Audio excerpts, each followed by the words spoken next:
Hello! Magandang araw mga kababayan. So, nakita nyo suot ko na yung bagong t-shirt. Ganda, di ba? Kung gusto nyo pong umorder ng t-shirt ko, PM kayo sa official FB page ng Bungo TV. Isi-ship ko na ngayon pag sinipag ako, no? When I say sinipag ako, kasi marami akong gagawin trabaho ngayon. Bandang hapon, isi-ship ko na po yung t-shirt ng mga umorder sa akin. Ha? Maraming salamat po, 'di ba? PM kayo kung gusto nyo. Ganda maganda siya, men. 'Di ba? Para siyang tribal ang tatak. Hindi siya yung hindi siya dark transfer. Anyway, magandang araw mga kababayan. So, na-curious ako. Actually, may nag-request sa akin nito kagabi na reaction ko daw itong video ni Kuya Red, 'di ba? Yung nasa sementeryo siya nung sinaniban yata siya dito. Ayon dito sa naisulat ko, may timestamp ako dito mga men eh. So tingnan natin yung yung bandang 32 minutes 46 seconds. I believe dito nag-start yung possession na sinasabi niya. So play na natin to mga men. Umpisa na natin. Na nangangailangan ng tulong.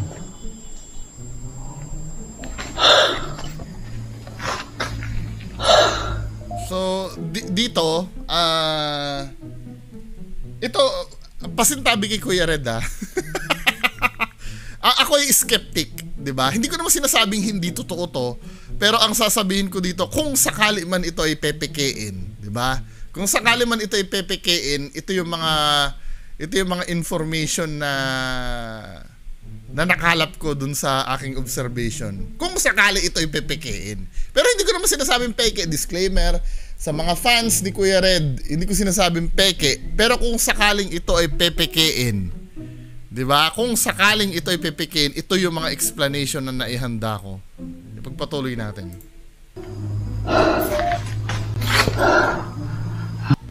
Ito yung point mga idol na. So, ninanarrate niya na dito pa lang, ina-explain ni Kuya Red para maintindihan natin yung nangyayari doon sa kanya. Yung boses na naririnig niyo diyan, hindi yan live doon sa hindi yan doon sa actual na pangyayari. So kinikwento niya lang yung dapat nating malaman doon sa event na yon. 'Di ba?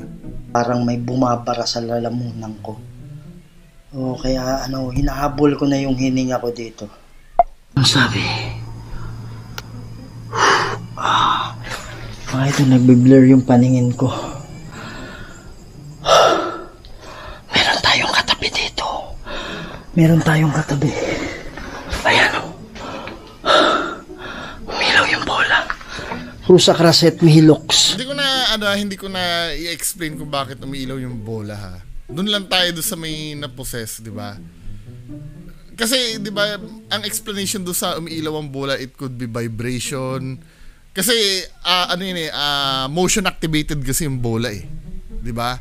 Hindi lang naman espiritu ang pwede magpagalaw sa bola. Pwedeng hangin, pwedeng slight vibration, or halimbawa, merong gumalaw doon ng off camera. Something like that, di ba? Doon tayo mismo sa na-possess. Ngayon, hindi mo ma-explain yung motion ball kung bakit umiilaw. Hindi porkit hindi ko ma-explain, totoo na. Mga magician nga may ginagawa, hindi natin ma-explain eh. Totoo ba yun? Hindi, pagpatuloy natin. Doon lang tayo sa may possession. Kanda ko sit midox. Badiretro satana nung kwamswadi mihivan. Sont malakwe livas. FC venina. Bebas. Sont malakwe livas. Andito ba si Satanas? Andito ba yung demonyo? Ilaw ng ilaw. Ba't may dugo yung kamay ko? Mga idol, napansin ko na parang may laway na tumulo sa side ng bibig ko. Kaya pinunasan ko. Akala ko laway lang. Hindi ko magets. Diba Kuya Red? Diba sabi niya pinunasan niya daw. Bakit yung glove mo walang dugo? Daliri lang. Daliri lang yung pinampunas siguro. Hindi, malay mo, daliri lang talaga. Kasi ako pag sa akin, kung pupunas ako, napaka-weird ng daliri yung pamampunas mo. Sa akin ganito. Diba? Tama o hindi? Hindi, baka si Kuya Red, Daliri niya lang talaga yung pinampunas niya. Oh, napatingin ako sa kamay ko, dugo pala. Diba yun ang ano eh. Hindi, tama ba ako? Hindi, pag subconsciously, halimbawa, let's say, hindi mo na alam ano, ako pag papunas ako, halimbawa may tumutulog, gaganyanin ko. Ganyan ang punas ko. Hindi ganun. Weirdo men eh! Pag daliri yung pinampunas mo eh. Diba? It's either may hawak-hawak ka na... Ito ha, explanation ko lang naman. Malay mo naman totoo. Pero malay mo may hawak-hawak siyang blood capsule. Diba? Na pinutok niya. Siyempre, ang magkakaroon lang na ano doon, daliri mo lang dahil yun yung gagalaw eh. Diba? Yung pagpunas kasi, men, yung gloves walang dugo eh. I-replay natin Diba? Yung unang sinasabi niya. Mapatingin ako sa kamay ko. Ayan men eh, diba? Kung halimbawa, hindi mga men, huwag kayong magagalit sa akin, mga fans ni Kuya Red. Pagpupunas kayo, ganyan. Diba? Weirdo nung ganyan ang punas nyo. Men, ano ba? Tsaka ang hindi, pwede siguro, tiningnan ni Kuya Red. Ganon, kung may dugo. Pero sabi ni Kuya Red, pinunasan niya daw eh. Diba? Anyway, pagpatuloy natin to. Dugo pala. Hindi, inaano ko lang yung common sense Yung common sense lang nung ano. Hindi, subukan nyo sa sarili nyo. Pag, halimbawa, natutulog kayo, may tumulong laway, paano nyo punasan? Daliri lang? Hindi, pwede rin, Pwede rin. Pero pag ganyan, na-aware kayo, ganyan pa rin ang pagpunas nyo. Hindi. Hindi ako sold out. No. Hindi kayo, gusto ko marinig ang opinion nyo. Pag magpupunas kayo ng, alam mo, may dugo. Kasi yung glove kasi malinis eh, yung gloves niya eh. Pero yung daliri niya lang may dugo eh.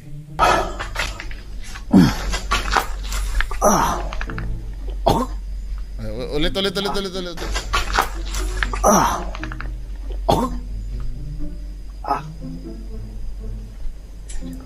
Ito, para sa akin para sa akin, talagang kailangan niya i-video yung sarili niya. Diba? Hindi, pwede naman kasi vlogger si Kuya Red eh. SOP naman talagang i-video mo yung sarili mo. Pero pag mga ganyan na medyo nakikita mo na may dugo ka, diba? Parang concern ka pa sa cameraman eh. Tinan mo tumitingin pa siya sa camera eh. Tama mo. Sisilip siya sa camera para makita niya talaga na na captured yung nangyayari sa kanya. Ito talagang na ako mga idol, hindi na ako makahinga. Parang may 3 taong sumasakal sa akin. Kung ako halimbawa nararanasan ko yan, unang instinct ko, umalis agad ako. Ako yun Hindi, baka mamaya may SOP ang mga Sir Paulo Dark Explorer, kung nanonood ka sa akin, halimbawa, Sir Hiwaga at Karunungan pati. Diba, tatanungin ko kayo, halimbawa ganyan nakakaranas ka, wise ba na umalis ka kagad dyan sa lugar? Or kailangan manatili ka dyan? Pagka halimbawa lang di umano nasasaniban ka. Or, kasi obviously aware si Kuya Red kasi may dala-dala siyang video Hindi mo pwedeng sabihin na nung time na yan, hindi ko na nakokontrol, diba? May dala mo yung video na ipapaling mo pa nga sa sarili mo Diba? Ibig sabihin, may control ka pa. Diba? Dahil kung hindi mo alam yan, maibabagsak mo yung camera na yan na hindi mo control kung masisira yung camera mo pag naibagsak mo o hindi. Diba? Ayan Bidyong-bidyo ko, concern nakikita mo yung mata ni Kuya Red. Talagang minimake sure niya na nakakapture yung ginagawa niya.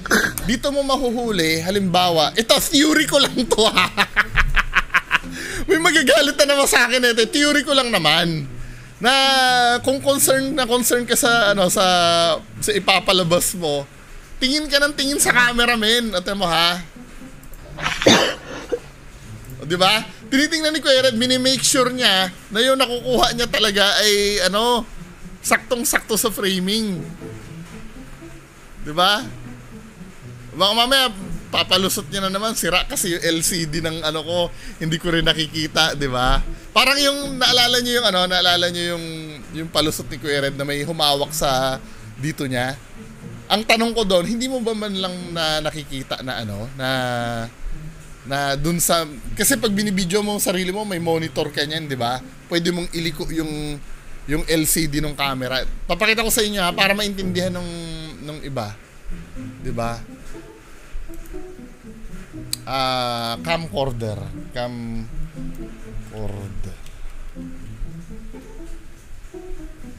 Ito, makikita nyo dito mga men. Yung camcorder kasi, may LCD screen yan.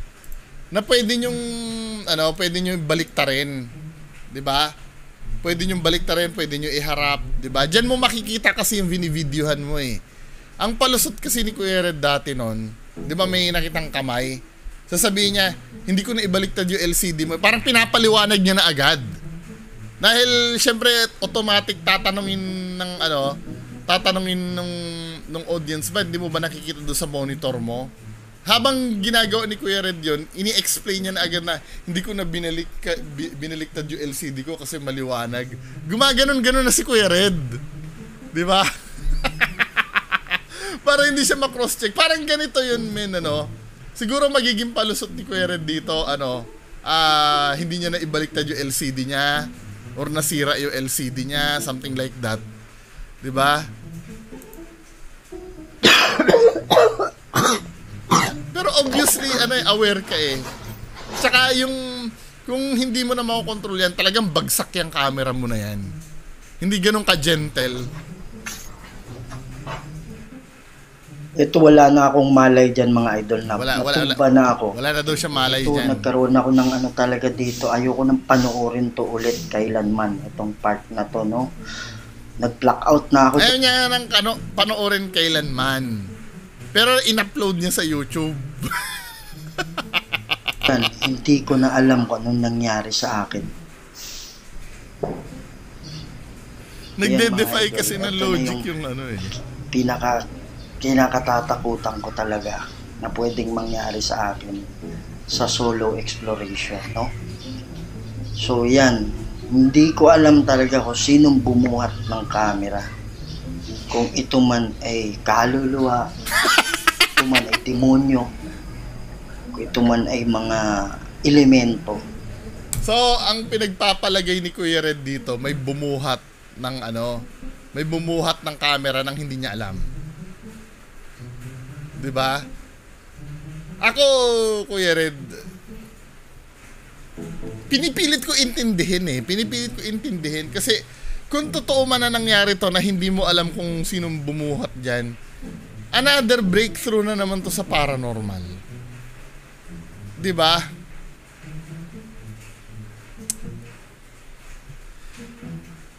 Kumbaga, pinipilit ko talagang unawain tong video na to pero hindi talaga tanggapin ng utak ko, men. Hindi ko alam. At sa panahon na to, wala talaga akong malay. Kaya, kung kayo hindi maniniwala sa pangyayari, hindi talaga. normal lang po yan. Kasi kahit ako mismo, talaga yung kung sino man yung bumubuhat niyan, halimbawa, talagang kailangan makita ka, kailangan mabidyohan ka. Paniwala. 'Di ba? Kung ako mismo nandito na tumitingin sa video, 'di ba? Kailangan talagang makita ka ng kailangan makita ka nung nagbi-video. Nakikita ko. Kung yan ay kaluluwa elemento, kailangan talaga mabidyohan ka niya. Yung katawan ko nasa baba. Hindi ako makapaniwala. Mas lalo na siguro kayo. Kaya hindi ko sinisisi kung bakit gumagalaw pa yung katawan ko. Wala akong malay talaga dyan. Parang natutulog lang ako. Nagising na lang ako mamaya-maya konti pagkatapos na. So, eto lang yung nangyari. May kumuha sa camera. Saan-saan tinitingin yung camera. Hindi ko alam kung sinong may gawa niyan. Yan. So, yun yung talaga. Ayoko nang hindi ko kayang panoorin to ulit. Sa totoo lang mga idol, no? So, kung kayo hindi maniniwala, hindi talaga. ay wala na akong magagawa doon. Yan. So, ito yung masakit sa akin eh. Parang nangingisa yung katawan ko.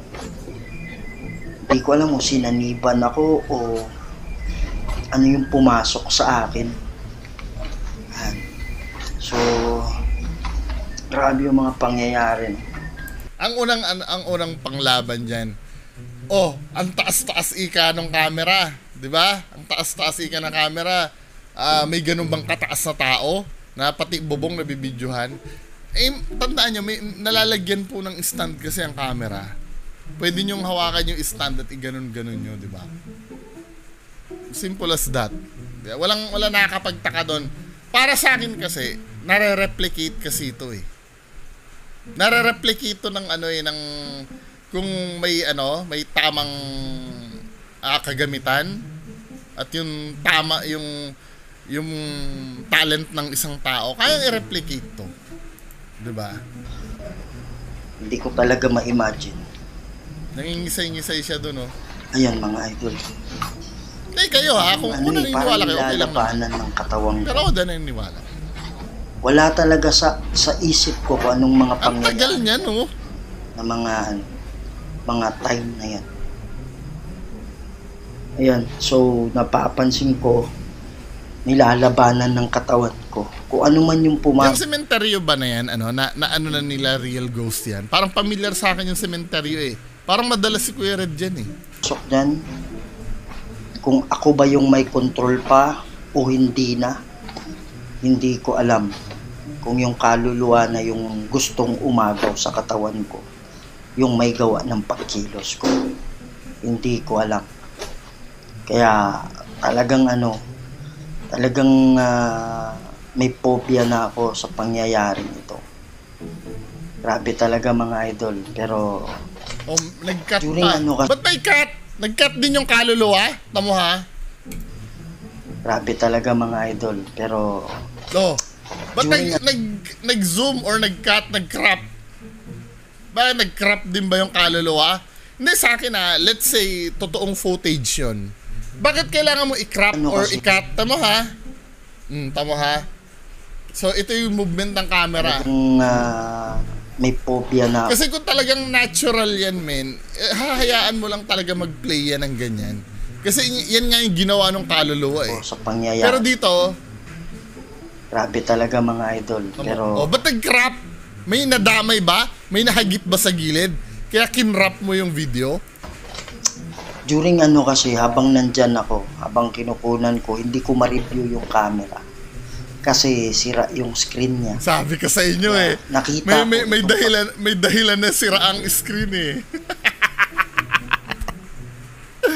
Importante sa camera, paano mo na monitor yung navivideohan mo? 'Di ba? Kung sira ang screen, that is yung pinaka-lame. Hindi, ganito na lang Hindi, malay mo talaga naman sira yung screen yung camera. Screen ng camera. 'Di ba? Let's say sira yung screen ng camera. Sana man lang sa harap ng video mo, pinapakita ito po, hindi po talaga gumagana. Or basta gumawa ka ng para maintindihan namin sira talaga yung Tsaka isa pa, ba't ka gagamit ng sira? Yan ang channel mo, yan ang buhay ng YouTube mo eh. Ba't ka gagamit ng sira at nag-i-investigate ka? Bakit ka mag-i-imbestiga na sira ang gamit mo? 'Di ba? Hindi ba pwedeng magkaroon ka ng doon ng let's say halimbawa sira ang EMF meter mo.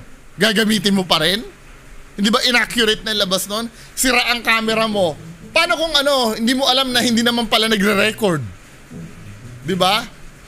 Dapat pag mag-investigate ka, siguraduhin mong okay, mag-investigate ka na sira ang mga gamit mo. Please. Kabulshitan 'yun. Lalo na ganyan kalaki pa ang channel mo, 300,000 subscribers, gagamit ka ng sirang equipment. 'Di ba? Napaka-lame na dahilan 'yon. Nangyayari na to na nakatumba akong ganyan na may humawak sa camera. Sira daw yung ko na lang dito na lang pagdating sa bahay, kinabukasan. Nung tiningnan ko yung video, diyan ko lang nalaman na yan pala yung nangyari sa akin.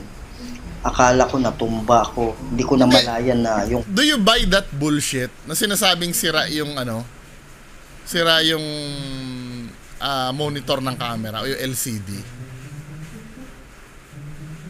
'Di ba? Yun nga yung importante sa camera eh.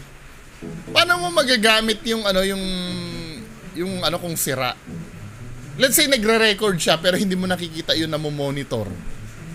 O paano pa may credibility? Masisigurado mo ba yung video mo maganda ang quality? 'Di ba? Parang ganito yan men eh. Let's say yung ayos naman yung kotse mo no? Ayos naman yung kotse mo. Pero basag yung windshield ng kotse mo. Hindi mo makita, 'di ba? Pag basag ang windshield, 'di ba may basag, hindi mo makikita ilabas. Paano ka effective makakapag-drive nun? Pag basag yung windshield na hindi mo halos makita dahil puro crack. Tapos gagamitin mo pa rin yung kotse mo ng ganon. Maraming butas to. Camera nalipat pala sa ibang nicho. Kaya ito na yung part na napaka-gentle na ilapag ng camera, nilagay na. Samantalang yung mga napapanood kong poltergeist, men, yung mga nagpapagalo ng object, ang ginagawa doon sa mga gamit, pinapatalsik-talsik lang no? Di ba? Samantalang camera niya malumanay na ibababa. Tapos, aangat yung camera, bababa. Parang Jedi yung yung multo. Nilapag na yung camera at dito na rin ako nagising. Nung pagkalapag ng camera, talaga eksaktong nagising ka, Brilliant!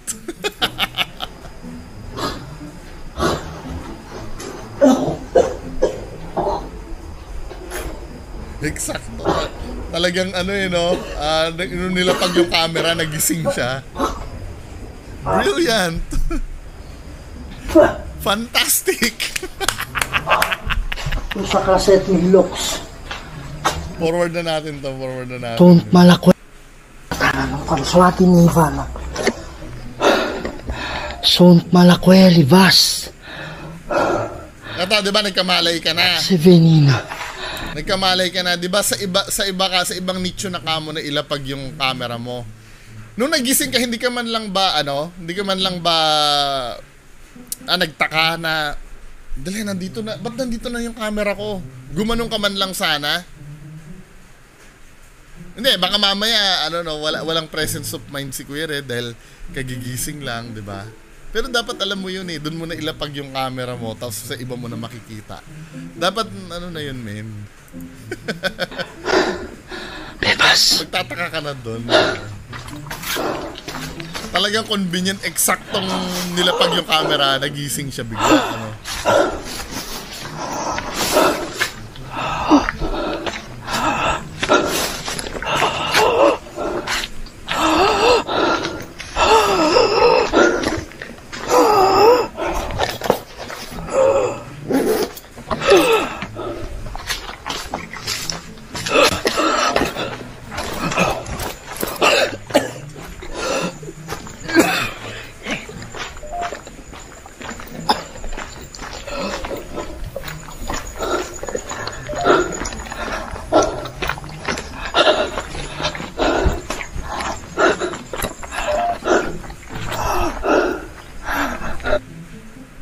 Ayan mga idol, Grabe. Mga 1 oras muna ako nagpahinga. Nire-recover ko muna yung sarili ko. Mga idol, hindi ko alam kung anong nangyari. Basta alam ko na tumba ako. Alam ko nasa lupa ako. Hindi ko alam kung anong nangyari talaga, promise. Malalaman ko na lang sa video pag i-review ko to, kasi hindi mari-review ito kasi sira yung niya yung LCD niya sa likod, yung camera natin sira yung LCD sa likod.